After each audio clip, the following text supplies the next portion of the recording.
When did Pinchas become the Kohen Gadol? The Gemara's Vochim brings down that Pinchas became the Kohen Gadol only after he went to each and every shevet to explain them exactly what he did, that he took a sword, he went into the tent, and he killed Zimri and Cosbi Batzor. But only after he explained what he did to every single shevet, then he became a Kohen. And how many years did it take to become a Kohen? The Gemara brings down his Vochem Daf Kuf Aleph on the base. It took him 14 years until they came to Eretz Yisrael in order for him to become a Kohen. The Pasuk says in Shir Shirim, Al tir'uni she'ani shecha choires. Don't look at me that I am colored, that I am black. And the Medrash brings down a Pasuk in Mishlei, Al talshein eved el adoinov. Don't tell the master about your Evet that your Evet did this and this. The worst thing to do is to tell the parents your child did this and this. For all you know, the parents can be such chaos with the kids. I know some children went off the way. They got slaps from the parents, or with the back of a shoe, or with a whip. I heard of a story. The child went off the way, and afterwards the teacher told the teacher told the father the story wasn't even true. Something else happened. Your child is not he's not the culprit over here. Your son didn't do nothing.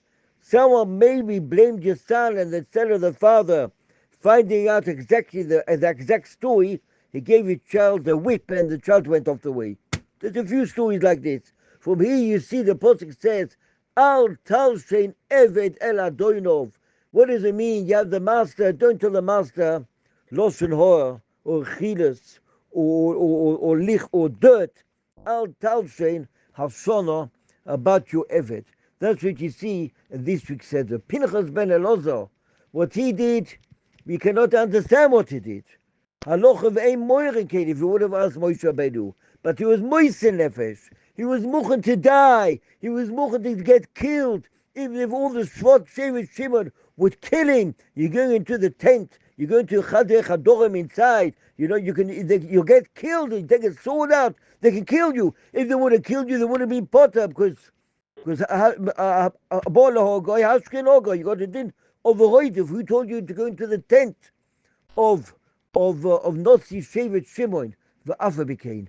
He went in b'mesiras nefesh, the mesiras nefesh that he went in, and he did the union of kanois. But kanois is not only called kanois to take a hammer and break the window, or take a hammer and hit him on the head. No, that's called Reitzach. Kanois means Chassasover brings down b'shem the Gemara's Vachim to do shalom between each and every single shevet, to explain why did I do it, what's the reason I did it.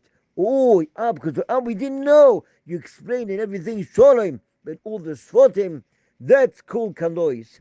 After you do shalom, and that's called kanois, that's the biggest madrega which could be. But it doesn't mean that each yid that's got a heter, going to the other guy and giving a slap across the face. The vote is to go into the feet of the other person, go into the shoes of the other person. That's what the Pasuk says later in the Parsha. Yivkot Hashem lekei ruchois. The Pasuk says that HaKadosh Baruch Hu told Moshe Rabbeinu, you have to get a manik here, and this manik will be the manik which should Asher Yetzer Lifneihem, Asher Yovel Lifneihem, Asher Yotzim, Asher Yeviem, and it won't be a das she'einem roya. What is Rashi brings down? Rashi brings down over here.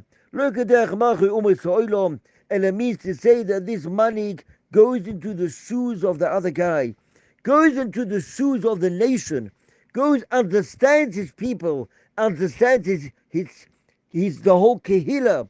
You go into his feet, you can understand what your class is about, who your children go through, who are your children, who they are, how much can they take in from you.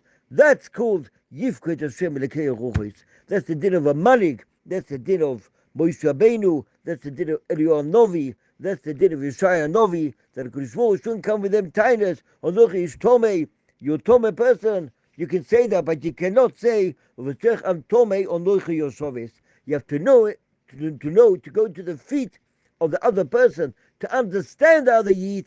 You want to give a drosha, you want to give a speech, you want to preach, you want to tell him what to do. You have to understand him. You can understand him and feel for him, then it's much easier to give Musa. But if you cannot understand him and you don't feel for him, it's worth nothing. Your whole preaching, what you give to the other people.